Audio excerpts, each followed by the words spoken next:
Hi everyone, it's Natalie here. And yes, I am wearing a Loch Ness Monster sweatshirt. What can I tell you? It's a very cold day in May. Um, it's been like 55 degrees all day or something, and this is Missouri. Oh, climate change. But that's not what I'm here to talk about. I'm here to talk about doing my VR to Jeff from Tattooed Spirit on the Who I Desire to Be spread. So I just did this one. I chose the it's upside down. I chose the New Earth Tarot by Kate Silver. Here's the boot. Because I will be referring to the boot at certain points because her deck it's different. I did a review of it last weekend and I still haven't put it up.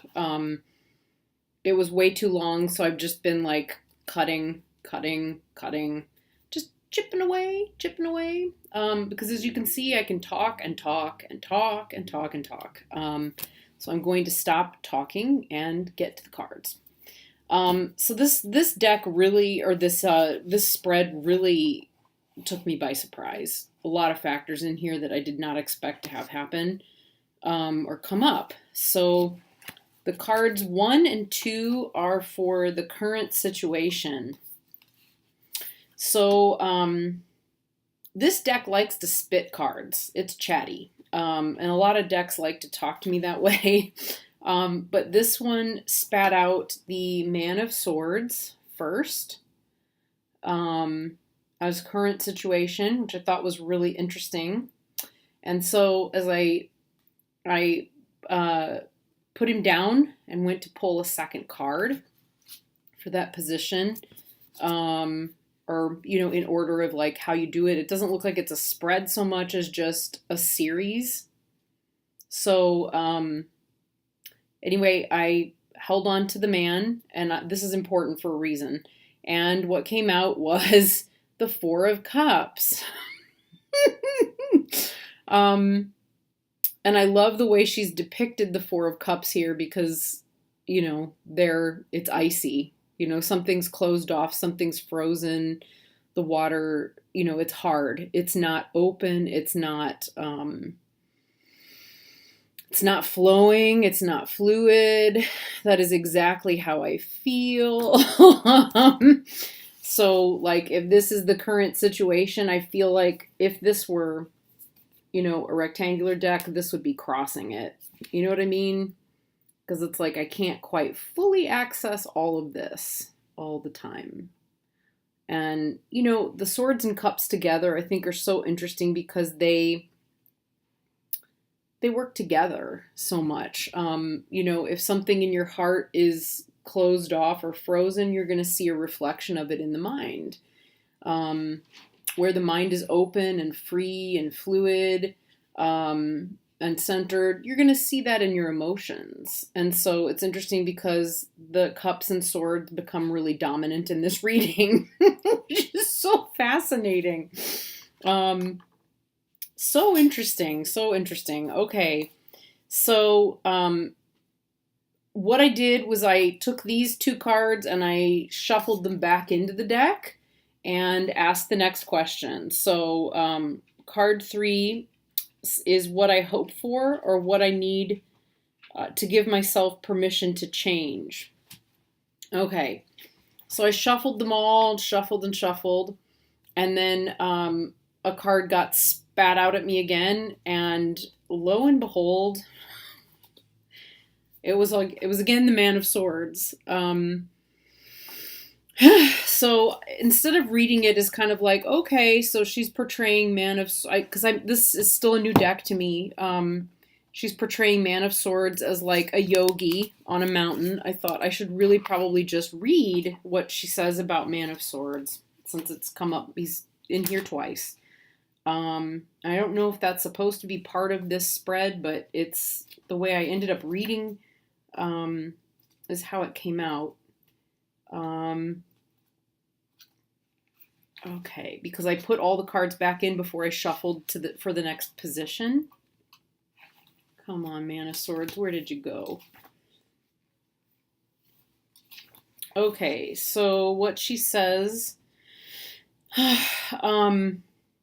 deep concentration, binding willpower, objective view, teacher of mind and spirit, and shaman. The Man of Swords sits in the yogic posture of Siddhasana, the pose of the accomplished one. His hands are held over his heart in the Anjali Mudra, a mudra of reverence, benediction, and offering. It is accompanied by the word Namaste, which means I bow to the divinity within you from the divinity within me. Behind him to one side rises a double-edged sword, the sword of reason and justice, carried by Lady Justice. Above him, on his other side, flies an eagle. He has learned to move his mind out of his body. At his will, he can enter the eagle's mind to see things from the eagle's noble perspective. In the distance, sharp mountain peaks rise higher and higher towards the heaven and enlightenment. So she goes on to say, like, he has a remarkable power of concentration. I'm just, like, angling this so I can see it properly. He has honed his mind through meditation and deep contemplation of ideas. He may be considered a genius. He sees things from an objective framework. This may make him somewhat emotionally detached from others. He's often a teacher of mind and spirit.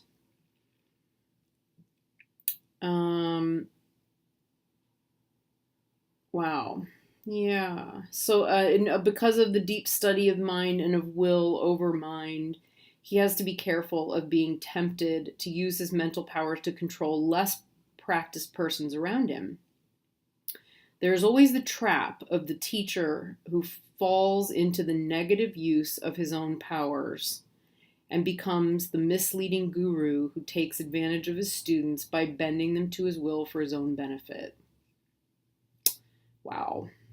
When the Man of Swords' heart is in the right place, he can be an amazing shamanic healer, bringing others to understandings through his ability to be in the earth world and the spirit world simultaneously. His determination is paired with perceptiveness. This is his destiny fulfilled. So the intention of the card is to have clear, impeccable thought to teach from this position. It's so interesting. Yeah, and so the upright reading of this one, you've trained your mind well. Your spiritual practice is foremost in your life. You're able to let go of emotional and physical attachments by accepting and integrating them wholly into yourself. This is allowing your spirit to soar. Those around you consider you a teacher and or a shaman. I'm not, the word shaman is, I'm a little hesitant to use that term. I know that it's a thing in our community that people like, but it's something I'm actually really wary of for a number of reasons, which is a video for another time. But moving on, that was just really interesting to me. So it's like saying, you're already this. This is all you really aspire to. Right now, you are not satisfied, with the conditions around you, and which is as witnessed through, the Four of Cups, and so your heart and your emotions and your emotional availability is kind of frozen up. She does point out this little golden doorway that's there, and says, look, at any point you could start to just gently open that door, see what's behind it, see what's there. And just allow all of that to kind of melt, very, very gently to melt. And so, card 4, how the outcome will look when I get there. I love this. It's the Queen of Cups, or the Woman of Cups.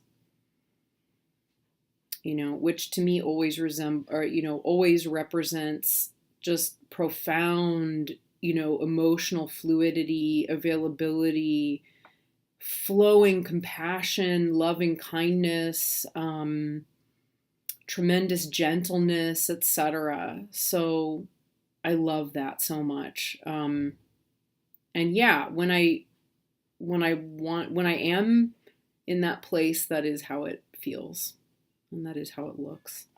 And then final thing, I'm just aware of like we're losing light here, so I'm going to turn up the light a little bit on my laptop. So then how do I get there? I got the Chariot. So in her deck, the Chariot is different. So she calls it Triumph. This one too was all of the cards except for the Four of Cups, interestingly, because the energy of the Four of Cups is so frozen. But all of them were spat out at me, so which is so interesting. And you know, my original take on that was like, oh, I just need more discipline. I just need to harness things and be more disciplined. But what I found in her book, and the way she describes it and writes about it, was a little different. So she starts by saying celebration, beginning again, looking within, awakening the mind, self-discipline, creative work. Where did I put my little guy? So we'll do this so you can see the card as I'm kind of reading about it. The search for the Holy Grail is the search for spiritual enlightenment. And then the part that I thought was really interesting, and she describes, you know, this is a very victorious thing. This is someone who has found, you know, this is the Grail seeker who's finding his Grail. She says the white horse, which stands firmly underneath our rider's rein, represents pure intuition, which sheds light on this inner process. If the rider is to go forward, he must stay with his horse and direct it into the next adventure. And he needs his horse to stay with him. What else does she say? So the intention of the card is to move forward through inner work and directed self-discipline, which I would have expected with the Chariot. So she says, you now have a strong sense of being in command of your own destiny. You are the horseman in charge of the horse. If situations around you are chaotic, be confident, take charge, and create a goal that can be an organizing factor. So there's a lot of chaos. A lot of chaos, and that's okay. That's how it goes. But I love that particular card because the message is really about stay in your body, you know, stay in your body. And then with like the Man of Swords, you know, the idea that he's occupying like being in the body and out of the body at the same time. That makes a lot of sense on so many levels that it's easy for me not to really, you know, be in my body. I like to go and float and do floats because it's a chance for me to just get out of my body, get out of my senses, and just leave for a while. It's really a release, and it's always a little bit like, uh-oh, I'm back. When I came out of the float yesterday, I know that like I really felt like this. I really felt like, why is it so bright? Yeah, felt like, why do I have to come back? I'm so dissatisfied. It was a little bit more like the traditional Rider-Waite-Smith thing. Mostly just feel that way because everything's so chaotic. So I just need to take the horse by the reins and giddy up. So I'm going to do that. What a great spread. Thank you so much, Jeff. It's really beautiful. And I feel like this is also a spread that would be really helpful with clients, especially clients that are really going through something difficult and challenging. And I know that has to come from tremendous hard work and deep contemplative work on your part in working with people who really are suffering when they come to you. So thank you so much once again. What a beautiful spread. And what a deep learning. All right, everybody. See you soon.